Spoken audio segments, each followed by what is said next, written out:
आप राजनीति में सफल होना चाहते हैं? तमन्ना जी आदाब। हाँ जी, प्रणाम। चुनाव में कांग्रेस पार्टी के तरफ से उम्मीदवार के रूप में हूँ, तो साथियों को जवाबदारी दे रखी है करना, और सफलता दिलाना उनके हाथ में रहता है। बाकी मतदाताओं के जिन बातों को लेके हम लोग जा रहे हैं वो प्रमुख आप भी जान रहे हैं कि 20 बिंदु हैं जो कि घोषणा पत्र के माध्यम से प्रकाशित किए गए हैं। किसानों के लिए है, कर्जा माफी की बात है, 3200 रुपए में धान की खरीदी की बात है, 20 क्विंटल धान की खरीदी की बात है, भूमिहीन जो मजदूर हैं उनके लिए 7 की जगह 10,000 रुपए प्रति वर्ष की बात है, महिला स्व सहायता समूह के ऋण की माफी की बात है, स्वास्थ्य के क्षेत्र में डॉक्टर खूबचंद बघेल योजना अंतर्गत पहले बीपीएल परिवारों को 1 रुपए किलो में जो राशन पाते हैं अब लगभग 60 लाख परिवार हो गए, उनको 5 लाख की सुविधा थी निःशुल्क इलाज की, और एपीएल परिवारों के लिए 50,000। बहुत वेलकम आपका डॉक्टर तमन्ना में। आप हमें बताएं कि ये जो चुनाव दौरा चल रहा है छत्तीसगढ़ अंबिकापुर शहर में, उसके लिए क्या क्या तैयारियां कर रखी हैं आप लोगों ने? मेरा ताल्लुक बिहार से है। मैं कांग्रेस का वहाँ एमएलए था, मिनिस्टर था बिहार में, फिर मैं कांग्रेस का प्रेसिडेंट था बिहार का, फिर मैं नेशनल जनरल सेक्रेटरी था कांग्रेस का। 12 सालों तक मैं कांग्रेस का स्पोक्स पर्सन और सीनियर स्पोक्स पर्सन था।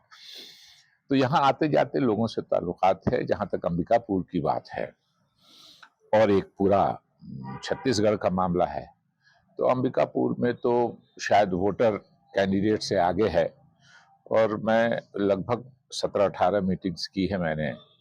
उसमें जो हमारे कैंडिडेट हैं टीएस सिंहदेव साहब, उनके साथ भी की है, और अलग से भी हम लोगों ने मीटिंग की है। तो वोटर्स बहुत ही ज़्यादा, एक तो इनकी सादगी, काम भी हुआ है। लगभग अंबिकापुर विधानसभा क्षेत्र में पिछले 5 सालों में 2,300 करोड़ का काम हुआ है सिर्फ एक विधानसभा क्षेत्र में। तो आप सोच सकते हैं कि क्या चाहिए, मेडिकल कॉलेज से लेकर के और दूसरी सुविधाओं से लेकर के, स्टेडियम से लेकर के, सड़कों से लेके, तो एक असेंबली कंस्टिट्यूएंसी में 5 सालों में 2,300 से ज्यादा, यानी 2,791 करोड़ रुपए का काम हुआ है। तो एक माहौल बहुत अच्छा है। अरे बाबा, बहुत स्वागत है आपका हमारे चैनल पे। हम ये जानना चाहेंगे जो चुनाव की तैयारियां जो चल रही हैं, जो प्रचार चल रहा है, और इन फ्यूचर अगर आपकी सरकार आती है तो आप क्या क्या वायदे करेंगे और क्या क्या पूरे करेंगे? चुनाव का समय है। आज से 17 तारीख को 2 से 3 दिन बाद यहाँ पे मतदान भी होना है, और चुनाव को लेके पार्टी स्तर पे दोनों पार्टीज ने कुछ कुछ घोषणाएं भी करी हैं। कांग्रेस की जो प्रमुख घोषणाएं हैं उसमें इस बार महिलाओं को और किसानों को ध्यान में रखते हुए और युवा साथियों को ध्यान में रखते हुए कई बड़ी घोषणाएं हैं। किसानों के लिए 2 साल से बारिश का मौसम खराब रहा है, सरगुजा बस्तर में काफी दिक्कत रही है, उसको देखते हुए दोबारा कर्ज माफी की बात कही है। फसल 2 साल से काफी प्रभावित भी हुई है किसानों की, और इससे राहत भी रहेगा किसानों को। और साथ में धान का जो रेट है वो 20 क्विंटल प्रति एकड़ और 3200 रुपए प्रति क्विंटल के दर पे खरीदा जाएगा। इसके साथ साथ महिलाओं के लिए कुछ बड़ी घोषणाएं की हैं। महंगाई काफी बढ़ गई है, और महंगाई को ध्यान में रखते हुए ये बात रखी गई है कि महिलाओं को छत्तीसगढ़ गृह लक्ष्मी योजना चालू करके, छत्तीसगढ़ में अगर कांग्रेस की सरकार बनी तो 1250 रुपए महीना, 15,000 रुपए साल का दिया जाएगा। बहुत स्वागत है सर हमारे चैनल में आपका। आप हमें बताएं कि किस तरीके से तैयारियां चल रही हैं? छत्तीसगढ़ में कांग्रेस की सरकार ने जिस तरीके के पिछले 5 साल में काम किया है, उससे ऐसा लगता है कि फिर से कांग्रेस की गवर्नमेंट यहाँ बनेगी और हम बहुत अच्छे बहुमत से यहाँ आएंगे। मुझको लगता है कि 2/3 बहुमत से अधिक हमको प्राप्त होगा। तो देख सकते हैं दोस्तों, यहाँ वकालत से जुड़े लोग हैं, डॉक्टर हैं, इंजीनियर हैं, बड़े बड़े पोस्ट के लोग हैं, हर तरीके से इनको सपोर्ट कर रहे हैं। जी हाँ, हम इसी तरह के पल पल की खबर आपको देते रहेंगे। जुड़े रहिए आप टॉक विद तमन्ना के साथ। Thank you so much. देखिए, ये मेरा क्षेत्र नहीं है, ये मेरा घर है। जी बिल्कुल। मैं अपने घर को उसी तरह सजाना चाहता हूँ, सजाता हूँ जिसमें ये भावना हो कि यहाँ कम हुआ, यहाँ ज्यादा हुआ। तो मैंने क्षेत्र यहाँ इस गांव की बात जो ज्यादा हो गया है, 100 करोड़ से भी ज्यादा काम हुआ है यहाँ मेरे अभी 5 साल के अंदर। 100 करोड़ से बिल्कुल एक जगह ये तहसील बन गया जी, यहाँ कॉलेज खुल गया, बिल्कुल, यहाँ बहुत आत्मानंद स्कूल खुल गया अंग्रेजी माध्यम से, जी जिला सहकारी बैंक खुल गया। जी जी इस तरह से बहुत सारे गोडाउन खुल गए, बहुत करीब रोड बन गया। और आप जहाँ देखे होंगे कि रोड की शक्ल अब दिख रही है। बिल्कुल बिल्कुल हम लोग यहाँ ये पूरा नाली हुआ करता था, हम लोग उठा के चलते थे। जी जी जी अब देखिए क्या हालत है। तो ये बिल्कुल, विकास जो बिल्कुल। होता है, हमने अपना समझ के घर को सजाया है। जी जी मेरे अपने लोग हैं, मेरे घर के लोग हैं, मेरे भाई हैं, तो हम सब लोग मिल के करते हैं। इसकी इच्छा जो होगी वो पूरी करूंगा, इसकी इच्छा होगी वो पूरी करूंगा। सर, लेकिन आपस में घर में भी तो भाई भाई में भी लड़ाई हो ही जाता हो ही है, जाती है, अनबन हो ही जाती है। तो कभी आपको ऐसा लगा कि आपके अगेंस्ट पे भी कोई खड़ा हो जाए या फिर कोई भाई? देखिए गांव से तो कभी कोई खड़ा नहीं हुआ। जी वो तो देख लिया आपने शुरू से, जो हम सर्वे करते आ रहे हैं हम देखते हुए आ रहे हैं। जी गांव से कभी कहीं नहीं खड़ा हुआ। जी दूसरी पार्टी वाले तो खड़े होते हैं, स्वाभाविक है, जी बिल्कुल खड़े होना भी चाहिए। यही तो प्रजातंत्र है, यही तो आनंद है, यही तो संविधान हमारे यहाँ बाबा साहब ने जो संविधान दिया है। जी बिल्कुल सबको प्रजातंत्र में अपनी बात कहने का अधिकार है और अपने अपने तरीके से कहने का अधिकार है। जी जी जो जितना ईमानदार होगा, जी बेहतरी के लिए काम करेगा, लोग उसको चुनेंगे। बिल्कुल, ये यहाँ बिल्कुल। हम सब लोग भी यही बात है। बिल्कुल जब फादर के आखिरी दिन थे, यहाँ हार्ट अटैक हुआ था, इसलिए यही स्कूटर में चलाते हुए गया था, मैं पीछे बैठा था। रात के 2:30 बजे से हम लोग कोशिश करते रहे और हमको 8 बजे सुबह गाड़ी मिली है, उसमें फिर यहाँ से वहाँ तक ले गए, जबकि इसकी दूरी सिर्फ 13 किलोमीटर। बाप रे। तो हम लोग इतने बुरे दिन देखे हुए हैं, इतने कहिए गरीबी में या अभाव में पले हुए हैं, तो हम लोग उस अभाव को पूरा करना चाहते हैं। 10 मिनट के अंदर ही चापा पहुंच जाते हैं, 5 मिनट में पहुंच जाते हैं, हमारे मरीज पहुंच जाते हैं। जैसे ये पान वाला बता रहा था कि हमारे मरीज एम्स में भर्ती हैं, उनके लिए कुछ कर दीजिए। तो तत्काल हम लोग चाहते हैं कि कम से कम हमारे पिताजी पुरखे मर गए तो ठीक है अभाव में, आने वाले बच्चे ना अभाव में जिए, ये हमारा प्रयास।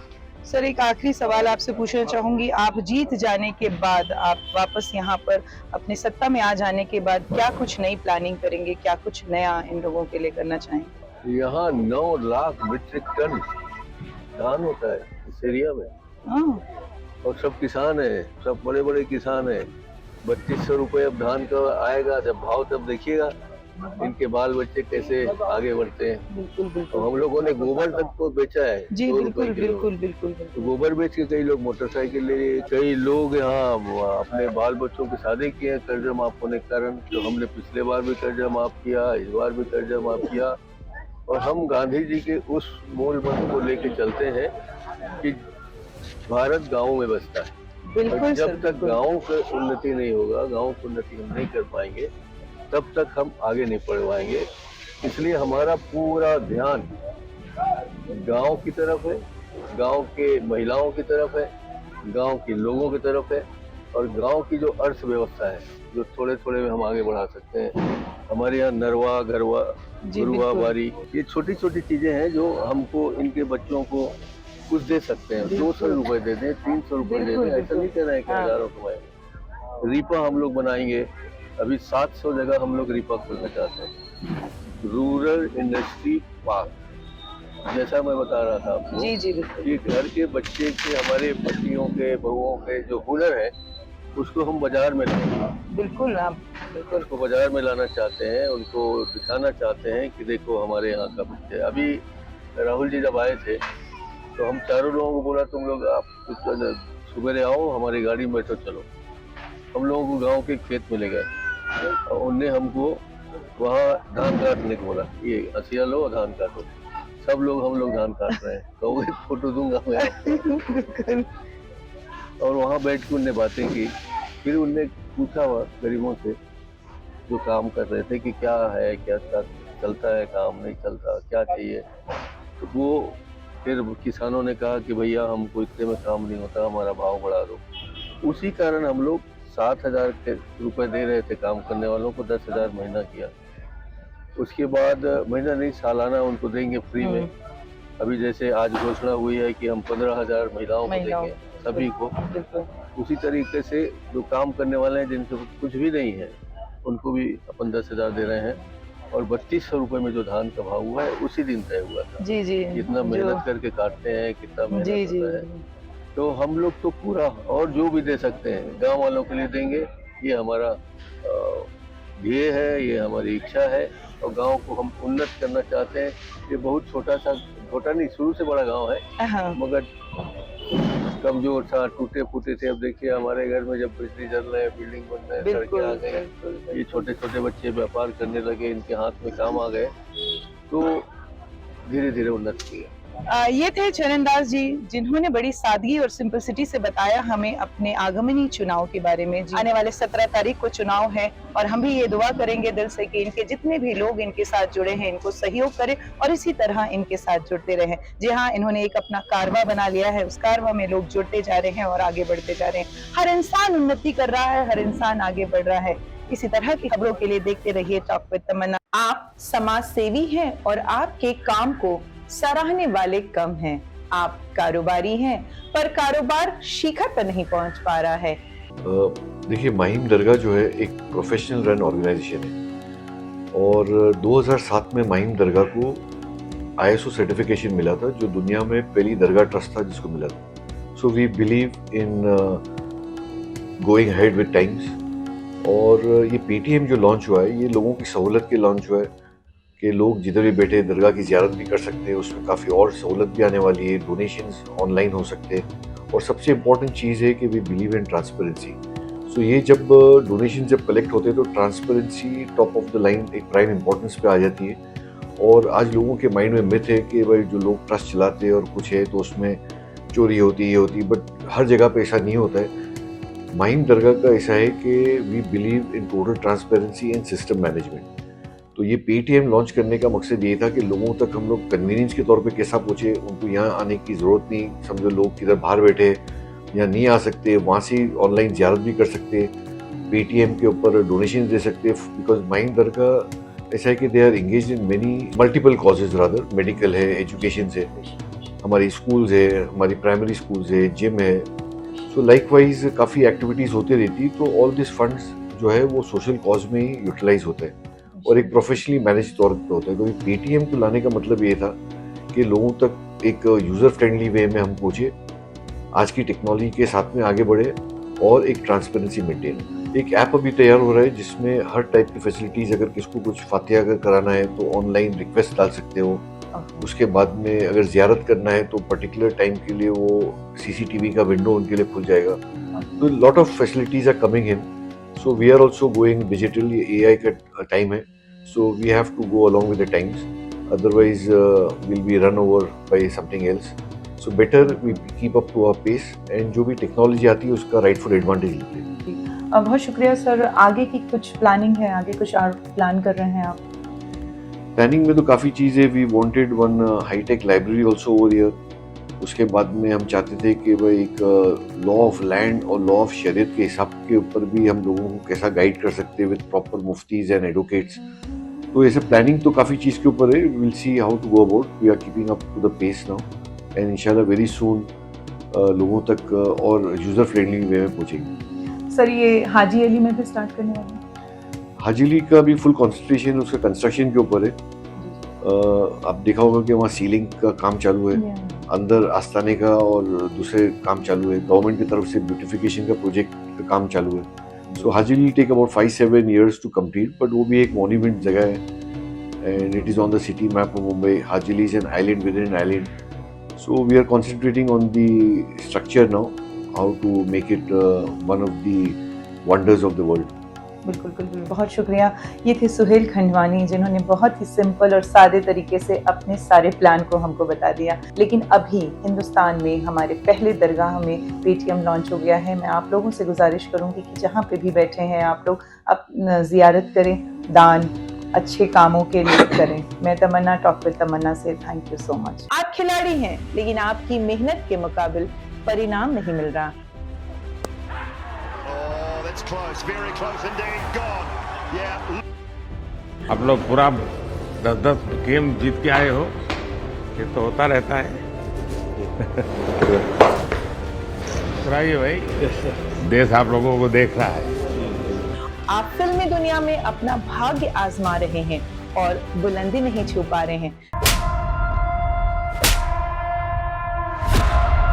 अपने अतरंगी कपड़ों से हमेशा चर्चा में रही उर्फी जावेद इन दिनों अपने ही बिछाए जाल में फंस गई हैं। जी हाँ, हर मजाक की एक सीमा होती है और जब जब ये सीमा पार होती है तो कानून के डंडे पड़ते हैं। उर्फी जावेद का ये मजाक उन पर इतना भारी पड़ा कि इस केस में मुंबई पुलिस ने उनको सचमुच गिरफ्तार कर लिया। इस नाटक में सचमुच उन्हें जेल के पीछे डाल दिया। शुक्रवार को उर्फी जावेद ने एक ऐसा नाटक किया कि सब के सब फंस गए। सुबह सुबह उर्फी जावेद मुंबई के एक कैफे में पहुंची। अचानक वहां पुलिस की एक गाड़ी आकर रुकी और उसमें 2 महिला पुलिस ड्रेस में उतरी और उर्फी जावेद को जबरदस्ती वहां से ले गई। नाटक इतना परफेक्ट था कि हर तरफ उर्फी जावेद की गिरफ्तारी की खबर फैल गई। मुंबई के पास पत्रकारों के फोन पहुंचने लगे। पुलिस जवाब देते देते थक गई कि उनके थाने में उर्फी जावेद को गिरफ्तार नहीं किया है। रात में उर्फी एक स्टोरी शेयर करती हैं अपने इंस्टाग्राम पोस्ट में उन्हीं पुलिस वालों के साथ और वो कहती हैं कि मुझे फैशन पुलिस ने गिरफ्तार किया है।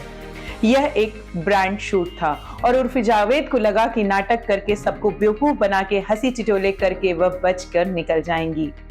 लेकिन रात को पुलिस का डंडा चला और फर्जी इंस्पेक्टर को गिरफ्तार कर लिया गया और उस गाड़ी को भी जब्त कर ली गई। पुलिस ने उर्फी जावेद और उनके साथी के खिलाफ क्रिमिनल केस दर्ज कर दिया।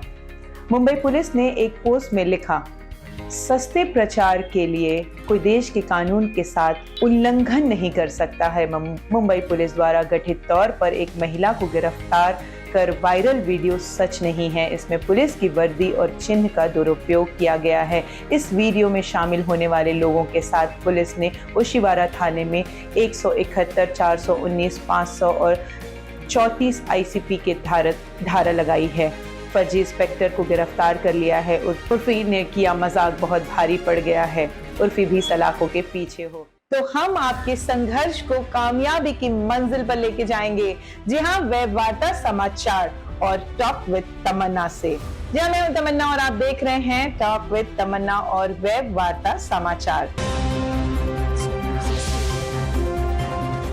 आज हम आपसे वेब वार्ता समाचार एजेंसी आपके काम को 100 से अधिक समाचार पत्रों व पत्रिकाओं में प्रकाशित करेंगे। वेब वार्ता YouTube चैनल पर आपके काम और आपके इंटरव्यू प्रसारित होंगे। जी हाँ, हम सरगुजा के छत्तीसगढ़ के अंबिकापुर में आए हुए हैं। हमारे साथ अधिवक्ता हैं हमीदा सिद्दीकी। जी हाँ, ये बिलासपुर हाई कोर्ट में है और बहुत ही नामचीन अपना काम बना चुकी हैं। बहुत सारे NGO चलाती हैं, समाज सेवा करती हैं। हमीदा जी, हम ये जानना चाहेंगे आपसे कि आप अधिवक्ता हैं, वकालत में इतने साल से हैं, तो थोड़ी सी जर्नी हमारे लोग जानना चाहते हैं आपके बारे में कि कैसे यहाँ तक पहुँची, आप हाई कोर्ट तक पहुँच गई, कहाँ से जर्नी आपकी स्टार्ट हुई वकालत की, ये प्लीज़ बताएं आप हमें। तो सबसे पहले तो मुझे बहुत खुशी है कि आप अंबिकापुर में हैं, क्योंकि मैं पैदा ही अंबिकापुर की खूबसूरत वादियों में हुई हूँ और हमारा जो सबसे खूबसूरत हमारी जगह है मेन पार्ट है, जो कि सी लेवल से 3,000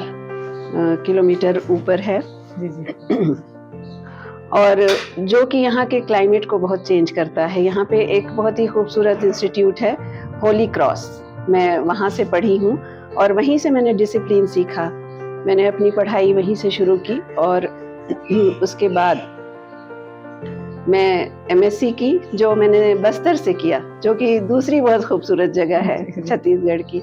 तो इस तरह मैं खूबसूरती के बीच ही पली बढ़ी और जो मैंने सीखा कि कैसे सरल रहा जाए, कैसे सहज रहा जाए, कैसे बनावट से दूर रहा जाए। बेशक आप भी बहुत खूबसूरत और बहुत सरल हैं मैम। ये खूबसूरत वादियों में आपने एजुकेशन कंप्लीट करने के बाद आप कैसे लॉ में गई मैम? बेसिकली मैं साइंस स्टूडेंट हूँ, लेकिन उसके साथ एक प्रिविलेज मेरा ये रहा कि मेरे फादर बहुत ही नामचीन वकील रहे सरगुजा के और उसके साथ साथ उनका झुकाव पॉलिटिक्स में भी रहा। मेरे किसी भाई ने वकालत को पेशा नहीं अपनाया और मेरे फादर इस बात के लिए थोड़े दुखी रहते थे, लेकिन मैंने पढ़ाई कर ली और पढ़ाई करने के बाद पापा ने कहा कि तुम्हें वकालत करनी है, तो मैंने उनके साथ प्रैक्टिस की सरगुजा में ही उसके बाद जब छत्तीसगढ़ हाई कोर्ट बना तो मैं हाई कोर्ट शिफ्ट हो गई बिलासपुर में, और वहाँ मैंने वकालत करते करते मैं लोगों के बहुत करीब गई, और लोग अब मुझे अपना हमदर्द समझते हैं। ये मेरे लिए बहुत बड़ी बात है कि जिनसे भी मैं मिलती हूँ उनके दुख दर्द को सुनती हूँ तो मुझसे वो कनेक्टिविटी महसूस करते हैं। वकालत में पैसे कमाना एक आम बात है, लेकिन लोगों तक जुड़ना ये खासियत होती है। मैम, अभी ही हमने कुछ सुना है आपके बारे में, कुछ एनजीओ वगैरह आप कुछ चला रही हैं, लोगों की काफ़ी मदद कर रही हैं, बहुत लोग आपके पास आते हैं। एनजीओ के बारे में कुछ बताना चाहेंगे आप? देखिए तमन्ना, मैंने पहले ही कहा कि मैं सिर्फ वकील नहीं हूँ। मेरे अंदर एक बच्चा है, मेरे अंदर एक औरत है, क्योंकि आपको एक छोटी सी बात शेयर करती हूँ कि मैं 3 बेटियों की माँ हूँ। बिल्कुल, जो आप लगती नहीं हैं मैम। बिल्कुल नहीं लगती। हाँ, तो 3 बेटियों की माँ 1986 में होना बिल्कुल बिल्कुल एक बहुत बड़ी चुनौती थी। लोग कभी भी मुझे इस तरह से नहीं देखते थे कि मैंने कोई बड़ा काम किया है। लोग बेचारी समझते थे मुझे कि ओ, इसकी 3 बेटियां हैं।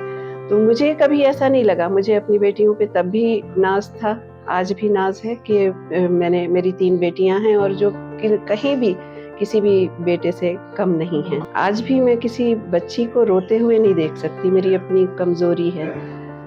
तो मैंने ये सोचा कि मैं क्यों ना सभी बच्चियों के लिए काम करूं, और मैं इसी तरह बच्चों के लिए काम करती हूँ, बच्चियों के लिए काम करती हूँ, औरतों के लिए काम करती हूँ। मेरा एक फाउंडेशन है खुशी, और उस फाउंडेशन में हम उन लोगों के लिए काम करते हैं जो मुस्तहक तो हैं लेकिन उनको मिलता नहीं है। तो वो मैं कोशिश करती हूँ कि कुछ दिनों के लिए हम रिक्रिएट करें हैप्पीनेस को, खुशी को रिक्रिएट करें। इसीलिए हमने इस प्रोजेक्ट का नाम, इस फाउंडेशन का नाम खुशी रखा है।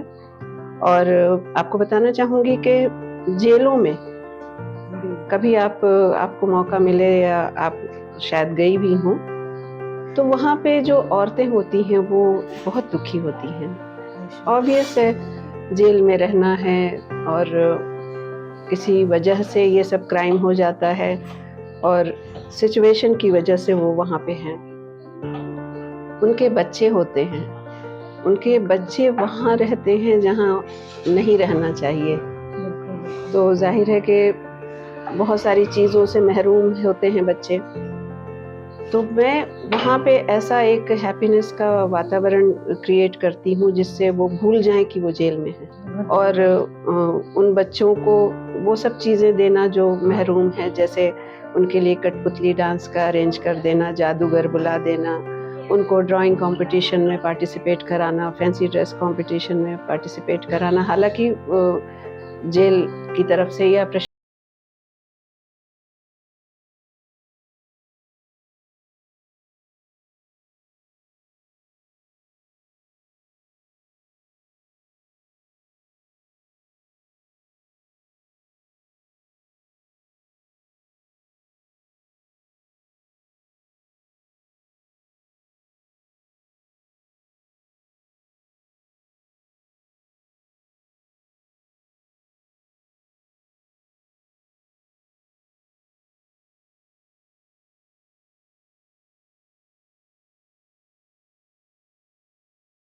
सबसे बड़े मेरे एक तमन्ना थी दिल में कि तमन्ना मेरा इंटरव्यू है।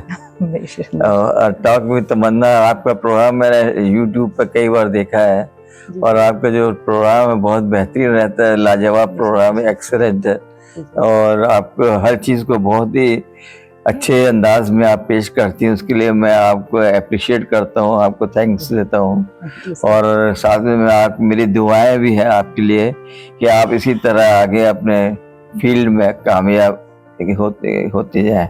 मेरी वैसे पैदाइश जबलपुर की है, 17 अक्टूबर 1952 में मेरी पैदाइश हुई थी जबलपुर। उस टाइम वालिद से पुलिस डिपार्टमेंट में अच्छे ऑफिसर रहे हैं, उस time deputy superintendent of police prosecution रहे। और मेरी जो पढ़ाई जो है, शुरू की पढ़ाई जो प्राइमरी एजुकेशन मेरी Saint Norbert convent school Jabalpur में हुई।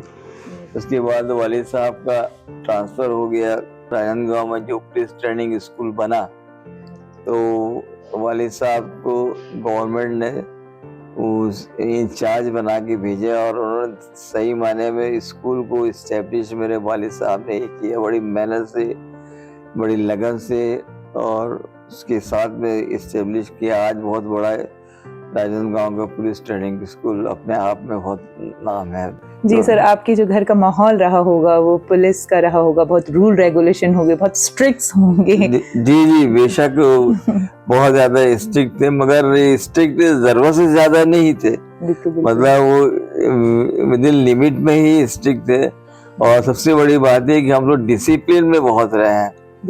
और जो हम लोग अपने वालिदैन का कहना बहुत ज्यादा मानते थे, और उनकी हर बात को, किसी भी बात को नहीं बोला हमने सीखा नहीं था। तो आपने जो पूरी स्टडीज की, जो स्कूलिंग रहा, पूरा सीजी छत्तीसगढ़ में ही रहा? जी मैं स्कूल की प्राइमरी एजुकेशन, जैसे मैंने अभी आपको अर्ज किया कि मैं शुरू की एजुकेशन में जबलपुर सेंट नॉर्बर्ट स्कूल में हुई। उसके बाद वालिद साहब फिर राजनांदगांव आ गए। राजनांदगांव में गवर्नमेंट हाई स्कूल राजनांदगांव में मेरी एजुकेशन हुई 6 से लेके 11 तक। उसके बाद फिर फर्स्ट ईयर से लेके फाइनल ईयर तक मैं दिग्विजय महाविद्यालय राजनांदगांव में ही पढ़ा। उसके बाद मैंने एमएससी किया है साइंस कॉलेज रायपुर से फिजिक्स में। मुझे बचपन से ही पढ़ाई का बहुत ज़्यादा शौक रहा है, और आपको जान के मतलब बड़ा सरप्राइज हो गया या शायद यकीन भी ना हो, जबकि मैं तीसरी या चौथी क्लास में था तब से मैं सुबह 4 बजे उठ के पढ़ने की मेरी आदत थी। बेशक वो आदत हमें लगता है आज भी यही आदत। जी बिल्कुल। और 8th क्लास में पूरे छत्तीसगढ़ में मैं टॉप किया था मैंने, और मुझे स्कॉलरशिप दी गई थी 8th बोर्ड में। उसके बाद मुझे 10th में भी मैं मेरिट में आया, मैं 11th में भी मेरिट में आया। खुदा के फर्क से मैं फर्स्ट ईयर में second year final year MSc, खुदा के फर्क से ऐसा कोई भी एग्जाम नहीं हुआ कि जिसे मैं मेरिट में नहीं आया। बिल्कुल बिल्कुल, मतलब आपका मूल मंत्र जो था वो आपका स्टडी था। आपने स्टडी को पूरी जिंदगी झोंक दिया आपने। आपके जो पहली पोस्टिंग रही उसके बारे में भी हमें बताएं। तो वो दरअसल में एमएससी करने के बाद पीएससी का बहुत ज्यादा लोगों में चार्म था, तो मैंने भी सोचा, हमारे वालिद साहब भी चाहते थे। दरअसल वालिद साहब तो सही मायने में चाहते थे कि मैं आईएएस करूं, और खैर आईएएस हो नहीं पाया, तो यूपीएससी तो नहीं कर पाया, पर मेरा बेटा जरूर यूपीएससी कर लिया। और फिर मैंने पीएससी के एग्जाम जब दे रहा था, मैंने फॉर्म भरा, तो उसका भी एक किस्सा है सर जिसमें आपने बहुत बखूबी उस किस्से को हमको बताया, जानना चाहेंगे हमारे लोग भी सर। तो दरअसल जब मैं फॉर्म भरा था पीएससी का, उस वक्त सेल टैक्स ऑफिसर की एक ही पोस्ट निकली। बेशक। तो मैं फॉर्म भरते भरते मैं सोचा कि एक ही पोस्ट है पूरे मध्य प्रदेश में। जी। तो इसको कैसा किया जाए, इसको भरा जाए या ना भरा जाए। फिर मेरे दिल ने कहा कि जब एक पोस्ट में किसी का सिलेक्शन हो सकता है तो सलीम सिद्दीकी क्यों नहीं हो सकता। बेशक। तो इत्तेफाक से मेरा सिलेक्शन हो भी गया। जी। तो मतलब जो आपकी जो कॉन्फिडेंस थी सर, वो आपको, और आपकी जो मेहनत थी और जो आपके अंदर था लगन, वो आपको फाइनली इस पोस्ट में लेके आया। तो यहाँ से आपकी जो नौकरी की जो जर्नी है वो शुरू हो गई। अब जैसे तो इंसान की जिंदगी में बिना मेहनत के कोई चारा नहीं। बेशक। और तो चाहे वो, मैं जैसे कहा कि आप चाहे छोटा काम हो या बड़ा काम हो, काम क्या है ये मायने नहीं रखता। चाहे आप रिक्शा चलाने वाला रिक्शा चला रहा हो, या ठेला चलाने वाला ठेला चला रहा हो, यस ये अपना पंचर बनाने वाला है, वो साइकिल या टायर का पंचर बना रहा हो, वो कोई इतना मायने नहीं रखता। वो है कि आप जो काम कर रहे हो वो कितनी मेहनत, कितनी लगन, कितने अपने दिल और जान से काम करते हैं, उसके ऊपर मतलब सीक्रेट और जो सक्सेस जो है इसको बोलते हैं कि you have to put your mind, soul and heart into smallest acts. That is the reason of secret. That is the reason of success. That is the secret of success. बेशक बेशक sir, हम आपकी जीवन संगनी के बारे में और आपके पारिवारिक जीवन के भी बारे में जानना चाहेंगे। तो जहाँ तक जीवन संगनी का सवाल है तो शादी तो मतलब मेरा पहला रिश्ता ही आया था शादी का, और मैंने तस्वीर देखा था। तस्वीर देखने के बाद मैंने ये कसम खा लिया था कि मैं शादी करूंगा तो यास्मीन से ही करूंगा, नहीं तो शादी नहीं करूंगा। तो फिर सर आपकी जो जीवन संगनी आपकी जिंदगी में आई तो आपके क्या चेंजेस आए आपकी लाइफ में? लाइफ में तो एकदम से बहुत ज्यादा चेंज आ गया। पहले तो मैं रूखा रूखा से रहता था, जी और सूखा सूखा से रहता था। अब खिले खिले से रहते हैं। बिल्कुल। मैं जाना कि हंसी क्या होती है, खुशी क्या होती है, मुस्कुराहट क्या होती है, ठंडी बहती हुई ठंडी हवाएं क्या होती है, वादियों खूबसूरत वादियाँ कैसी होती है, और हवाएं किस तरह अच्छी अच्छी लगती हैं। ये सब बातें कि पहले तो मेरी जिंदगी बहुत डल टाइप की थी। जी। तो फिर आप रौनक आ गई, बेशक रौनक आ गई जिंदगी में। रिटायरमेंट के बाद आपने, हमने सुना काफी किताबें लिखी हैं, बहुत करीबी, जी आपके दिल के बहुत करीब रहे हैं वो किताबें सर, तो उसके बारे में भी हमें बताएं। तो मैंने 3-4 किताबें लिखी है, ज्यादा करके इसमें मेरा कंपाइलेशन है। जी। मेरा लिखना का कम है, इसमें मैं रिटायरमेंट के बाद मैं पढ़ता, मतलब स्टडी तो मैं अपने स्टूडेंट लाइफ में ही करता था। ये जो है आवर लाइफ ये है, इसकी क्या कहानी है? इसमें जिंदगी से सीधा ताल्लुक रखते हैं हमारी जिंदगी में, क्या हमको जिंदगी का किस तरह जीना चाहिए, अपने माँ बाप के साथ में हमें किस तरह अपना रिलेशन रखना चाहिए, ये अपने वाइफ के साथ में, ये अपने बच्चों के साथ में, ये इसकी बुक में इसका जिक्र है इसमें। सर ये रिटायरमेंट के बाद आपने कैसे ख्याल किया कि किताबें लिखे या कुछ? तो रिटायरमेंट के बाद मुझे क्या, मेरा वक्त जॉब में था तो मुझे टाइम ही नहीं मिलता था। जी। उसके बाद रिटायरमेंट के बाद क्या, मैं अपने आप को बहुत फ्री महसूस करता था, मुझे वक्त मेरा गुजरता नहीं था। तो वो मैं सुबह से उठ जाता था 4 बजे, तो फिर मैं लगता था कि मैं पढ़ने के साथ साथ कुछ लिखूं, जिससे कि एक तो मुझे खुद लिखने से मुझे अंदर से दिली सुकून मिलता है। जी। अच्छा, ये आपकी जो दूसरी किताब है सर, जी, इस किताब के बारे में थोड़ा बताएं हमें। हाँ, द स्ट्रेट पाथ है। इसमें जिंदगी के वो उस हालात का जिक्र है, जैसे कि हमें सीधे रास्ते पर चलना चाहिए। जैसे कि मैंने कहा, ये द स्ट्रेट पाथ जो है, जो अपने कुरान मजीद कुरान में पढ़ता था, तो कुरान के अरबी में पढ़ता था, उसके बाद मेरे को लगा कि इसको इंग्लिश में पढ़ाया जाए, जिससे कि ये तो समझ में आया कि इसमें दरअसल में लिखा क्या है। तो इसमें जो पहली सूरह है, सूरह अल-फातिहा, तो उसमें जो है उसके स्टार्टिंग जो है, in the name of Allah the beneficent the merciful, praise be to Allah the lord of the world, the beneficent the merciful, master of day of judgement, Thee alone we worship and Thee alone we ask for help. Show us the straight path. तो show us the straight path. तो ये जो show us the straight path से मुझे दिमाग में आया कि अब मैं जो बुक लिखूंगा तो the straight path उसका टाइटल है।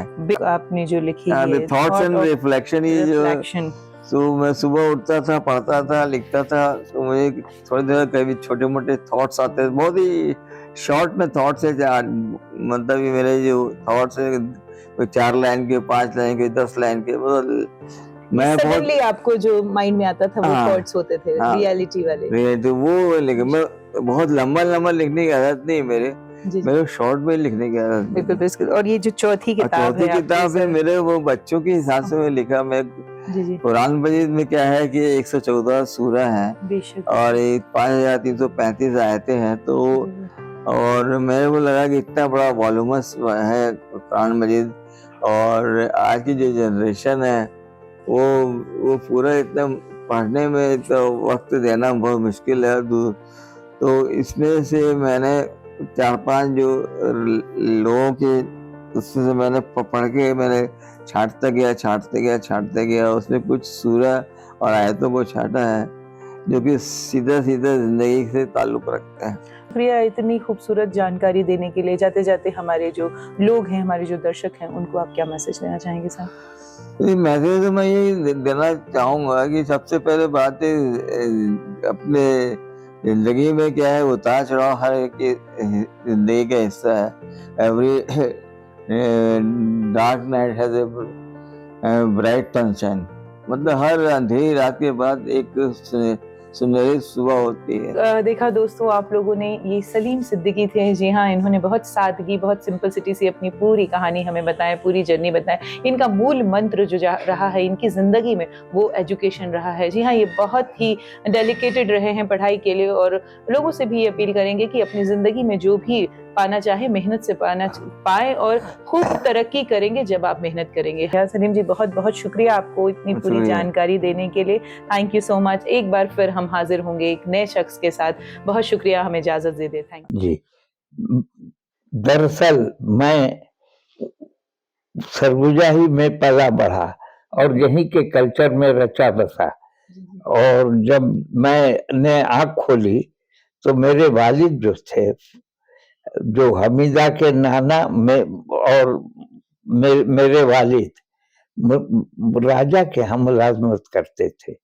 ये 1951 की बात है। अंबिकापुर में कोई कॉलेज नहीं था और मुझे रायपुर जाके एडमिशन लेना पड़ा। वहाँ मेरे ताल्लुकात समाजवादियों से हुए और मैं उन्हीं में रच बस गया, और मैंने मुझे पर दिलो दिमाग पर जो असर पड़ा वो राजनीतिक रूप से समाजवादियों का पड़ा। अब मुझे फख्र है कि मैं समाजवादी परिसर से, समाजवादी विचारधारा से प्रभावित होकर फिर वकालत किया। वकालत जब मैंने शुरू की तो मैंने देखा यहाँ बेहद गरीबी, बेहद मजबूरी और है, और लोग अपने जद्दोजहद, रोजी रोटी के जद्दोजहद में परेशान हैं।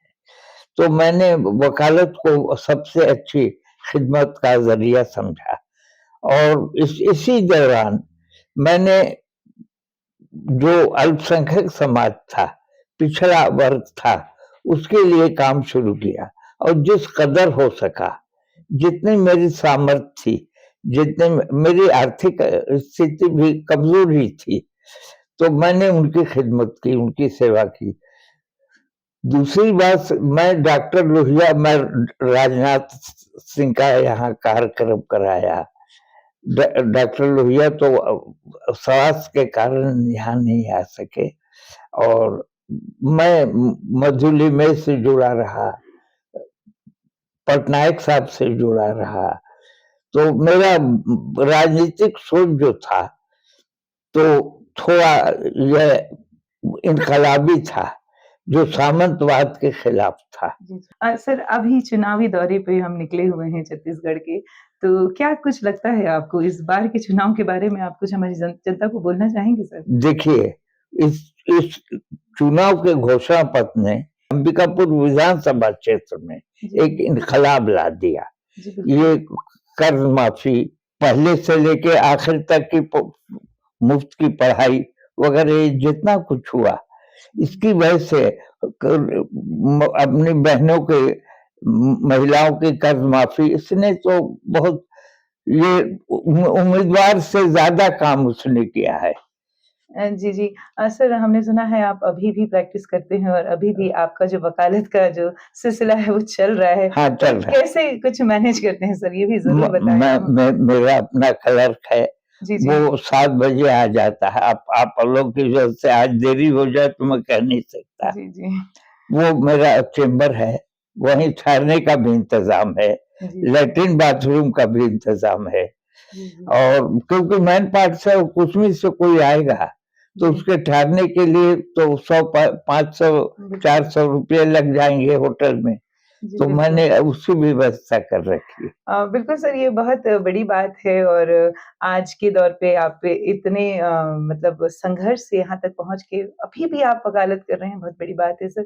और कुछ क्या कर रहे हैं? हमने सुना है कुछ किताबें भी लिखी है आपने मैंने और किताब जी बहुत कुछ समाज सेवा कर रहे हैं। किताबें किस-किस सब्जेक्ट में लिखी हैं सर? प्लीज़ बताएँ हमें। वो कहा वो मिंटो से प्रभावित है, जी, वो रूसो से प्रभावित हैं जी, और इसी तरह की जो कहानियां हैं जी, जी। उपेंद्र अश्क से प्रभावित हैं।